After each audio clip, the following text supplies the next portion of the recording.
How many of you know what Chat GPT is? So I'll tell you what Chat GPT is, just so you know, because you need to know this. And I don't know what sort of technological revolution this is. Gutenberg press level? It's something like that. This is a big deal. So this AI system, it's a general language processing model, was released about a week and a half ago. And I went and interacted with it. It's an AI system, artificial intelligence system. It basically is trained on, well, a massive corpus of spoken or of text. So it's derived its models of the world from the analysis of human speech, essentially. It isn't using real world data yet, but that will be happening certainly within the next year. So, and Chat GPT analyzes a very large corpus of text, and that corpus is growing all the time. Now, it's already sophisticated enough. I went on to it last week and I said, okay, some of you know I've written these books, 12 Rules for Life, and then Beyond Order, 12 more rules, because, you know, you can't have enough rules.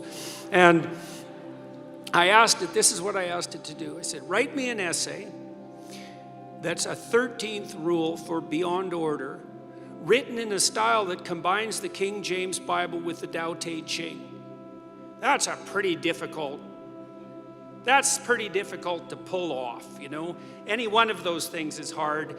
The intersection of all three, that's impossible. Well, it wrote it in about 3 seconds, 4 pages long, and it isn't obvious to me, for better or worse, that I would be able to tell that I didn't write it.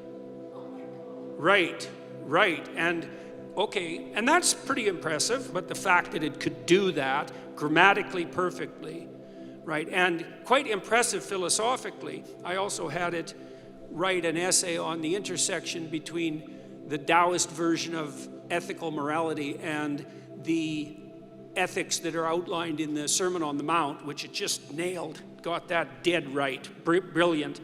Again, it took it about 3 seconds. There was a computer engineer who purported to work for Tesla. He asked Chat GPT, he said, look, I work for Elon Musk, but I haven't been doing much for the last week, so I need you to write me 10 bullet points about what I probably would have done as a engineer at Twitter. What 10 things did I do last week that were productive and valuable? And oh, if you don't mind, write me the accompanying computer code that goes with each project. And it did that too, 3 seconds, and the computer code works. Right, and so, okay, so that's already there. So then a university professor did this. He thought, oh, that's interesting. Any student will be able to write any essay on any topic with Chat GPT. And someone gave it an SAT, by the way, and it scored about as well as the average student in a well-functioning public university. So that's how smart it is. So that's basically an IQ test. He said, write me an essay, gave it a topic, wrote the essay. He said, now grade it. He said, if we can automate the students, we should be able to automate the professors too. And so it provided a complete, comprehensive analysis of its own essay with grade. It wrote, someone else asked it, write the screenplay and describe the characters for the next $900 million Hollywood blockbuster. It's like, bang, plot, characterizations. Then someone else took the descriptions of the actors and said, generate photorealistic computer images for each actor. And all the AI systems could do that. So I'm going to tell you what's going to happen next. This is going to happen this year. So get ready. Okay, so now we have an AI model that can extract a model of the world from the entire corpus of language. All right, and it's smarter than you. And it's going to be a hell of a lot smarter than you in 2 years. So you can get ready for that too.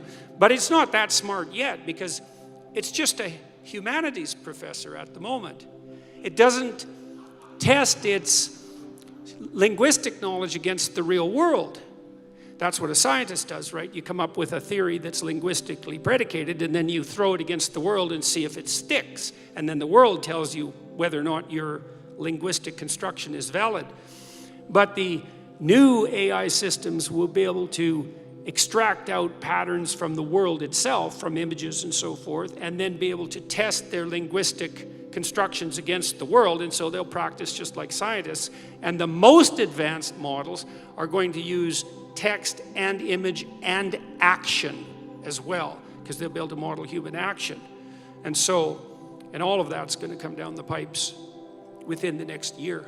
So hang on to your hats, ladies and gentlemen, because what did my friend Jonathan Pajot say? Giants are going to walk the earth once more. And we're going to live through that, maybe. I mean, Elon Musk, one of the things he's working on, see, he thinks that the world will be controlled by whoever produces the most functional AI system the fastest, because there'll be a first mover advantage. And one of the things Musk has been working on for a long time are distributed AI systems, so that you'll have your own artificial intelligence to protect you against, well, let's say against Google's artificial intelligence, for starters. Yeah, or the CCP's artificial intelligence, because you can bet your hat they're working on that about as fast as they possibly can.